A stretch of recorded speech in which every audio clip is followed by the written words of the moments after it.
Hi, it's me. I've been looking forward to sharing this because this is something that I've been blessed to do for a little bit over a year now, which is to serve in the kids' church. To future me. Please bear with the noise. It was really quiet, but now that I've started, the noise just kept on coming up and I will not I will not let the noise stop me from recording this very important video. Very important in the sense that this is very important to me because I have been blessed with serving in the kids church like what I mentioned earlier. We're called to serve, but then we are the one being blessed. That's how I feel. So it started this way. I've been attending the feast for 8 years now. And although I have been attending the sessions, I was not really involved in anything. I have a friend who's in the worship team. So this is the group of singers, part of the band also, that are leading the crowd, leading the attendees in worshiping. And he was surprised that I have been attending feast more often. And he was telling me, hey, are you not thinking of serving here? And I told him that, yeah, I've been thinking, but there haven't been really calls for service, for the parts of the service that I wanted to serve. There haven't been opportunities yet to which I can serve and to impart the gift that I have. And my experience is on the liturgical side as well on the tech side. But since Feast is not a small church, uh, it is a big production in PICC, and for a while it was in Aliw Theater. Um, and I don't know if I was just waiting. I was just waiting for something, and then he just asked me, okay, where do you want to serve? Maybe I know someone. Maybe if they have a call, they have a call for servants. I can let you know. There are three ministries that I told my friend, and one of those is Kids Church. So in here, in Kids Church, what you do is you teach the kids the same preaching that is being taught to adults, to the regular feast, but you make it so that it is more understandable to the younger generation. Because if you tell a kid, ah, there are things that we tell to adults, but when you tell that to a kid, they wouldn't understand it or they wouldn't grasp the full meaning of it if it's something that is not easy to digest. So that's what we do in the kids church. And I was telling my friend that I was telling him that it is one of the ministries that I wanted to serve in. And then I think it is within the same week that a friend from the same church from the feast who asked me if I wanted to serve in the kids church. And I think it was just amazing how fast God worked because there was just a friend who asked me if I wanted to serve. And then there was another friend who not long after that gave me an invite if I wanted to serve. And of course, I knew it was from God. The timing was just too perfect to ignore. And I immediately said yes. So I went with them. I went to kids' church. Back then, it was on pause for a while. I think for safety also of the children, since we were dealing with a new disease back then. But when the world was becoming safer for children health-wise, kids' church resumed, and we were preparing for it. And you know, when you're new to something, you might feel intimidated by people, or maybe this was just my experience that some people who have more experience would give off vibes that are you'll know from their vibes that, oh, I've been serving for too long, or oh, this person has more experience, and you will feel the energy that they're too experienced, and it might overwhelm you to the point that you might back out. I don't know if maybe it's just me. I've experienced that in other things, but that's not how I felt. That's not what I felt when I first joined the kids' church. The other teachers were so welcoming. I didn't even know that they were serving for a long time. until I talked to them.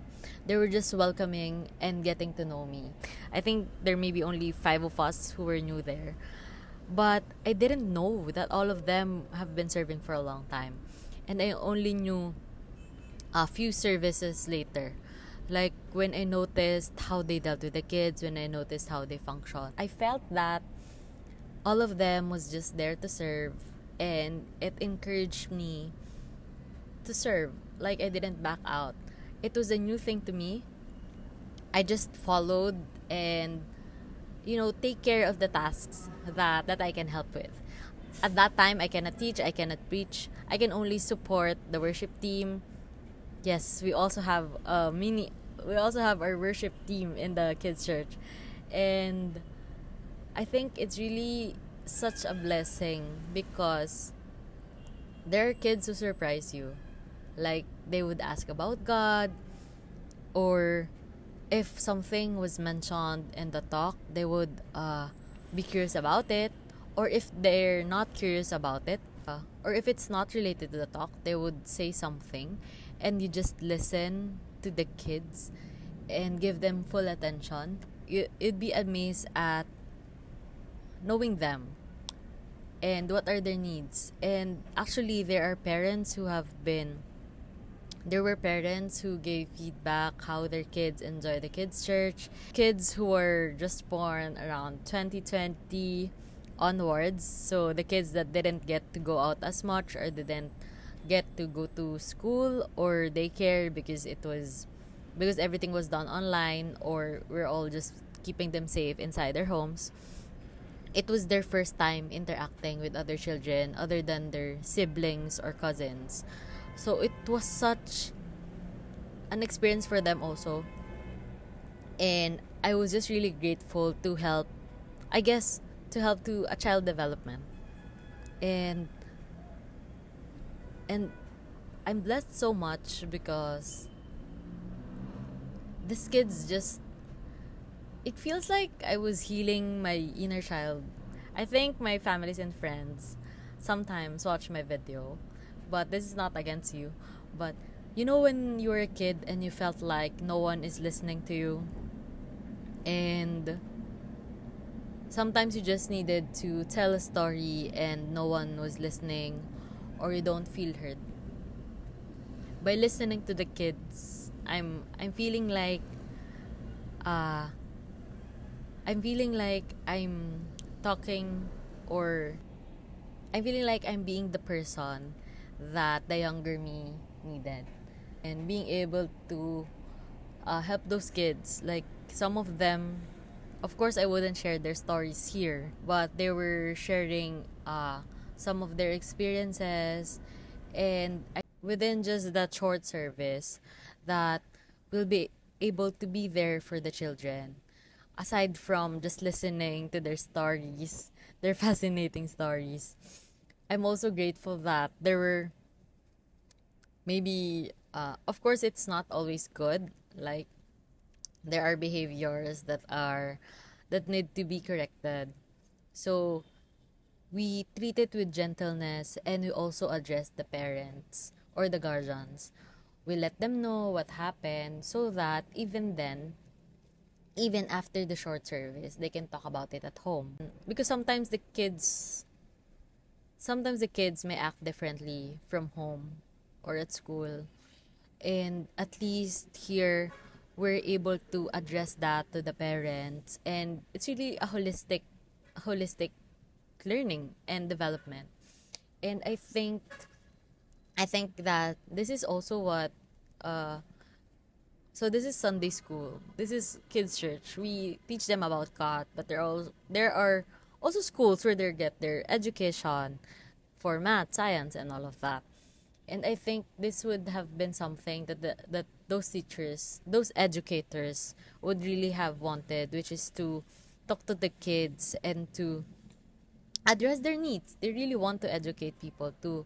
But since in our country, the students are more than what the teacher can handle. Like in the kids church, we would group them into five or group them into six. even then it would be hard to give them all the attention that they need. You'll try. We try to talk to them, and to listen to all of them in the group. But imagine that's just me over 5 students. How about those teachers who have 40 students or 30 students? uh, it's really difficult, and I really hope that there are more teachers and more educators. And I believe that maybe the reason why there are none because they are not well compensated, not well taken care of. Yeah, and this talk would probably go political, and I've always been opinionated about asking the uh, asking the ones in position to address the needs of its citizens. And before I delve more into that, I would like to go back to my topic, which is on kids' church, and how it has been a blessing to me. Because you know what? There may be times that I struggle in work, in life, and I would always have Sundays to look forward to.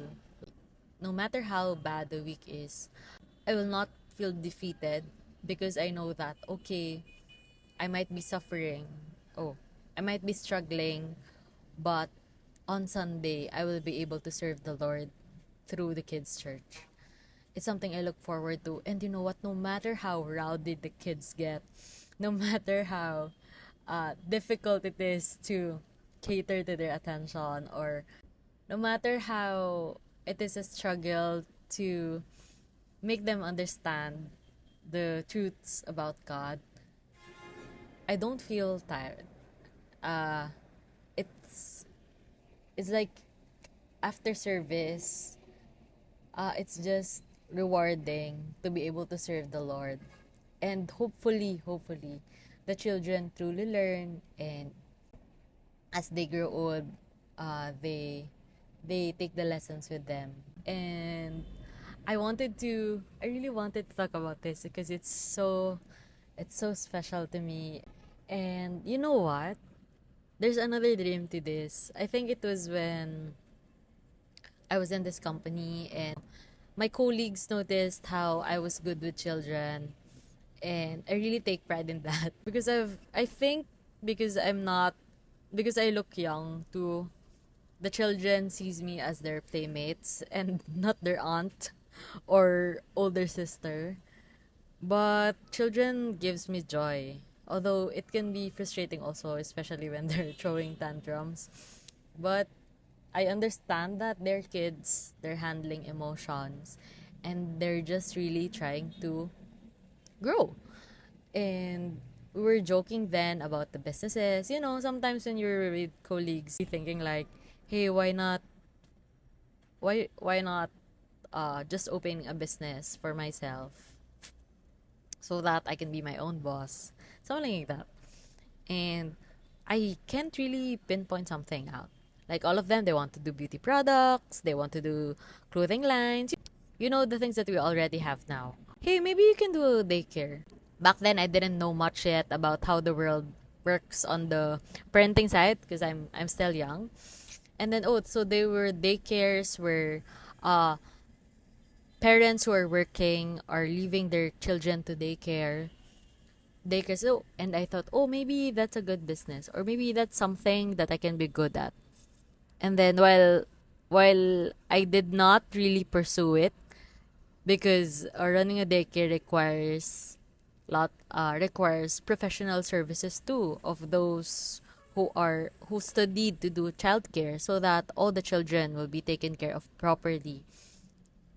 Although I wasn't able to do that, and I didn't really put a solid plan on that, I'm grateful that I got to use my gift of being good with children in kids church, and really hoping that the children are blessed with the things that we do too.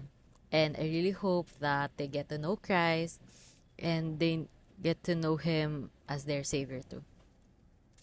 So yeah, I think I'm smiling the whole time I'm talking about this because that's really what made me happy, and that's what gave me purpose. And I wanted to share it with you too. Uh Something's brewing. Yeah, something's brewing. Just can't seem to continue because I'm struggling with music and yeah, I'm struggling with music. But let's see how this goes. And just in case you're interested in a kids' church, I was talking about it in a general way, although I've mentioned fees. If you want to serve too, and with my chop suey sharing, maybe you're interested in serving the kids' church, or maybe you feel like you have a gift to share with us, join us in the kitchen in the feast. And you can leave me a message if you have any questions, and or go directly to the feast. And I hope you have a blessed day. Bye.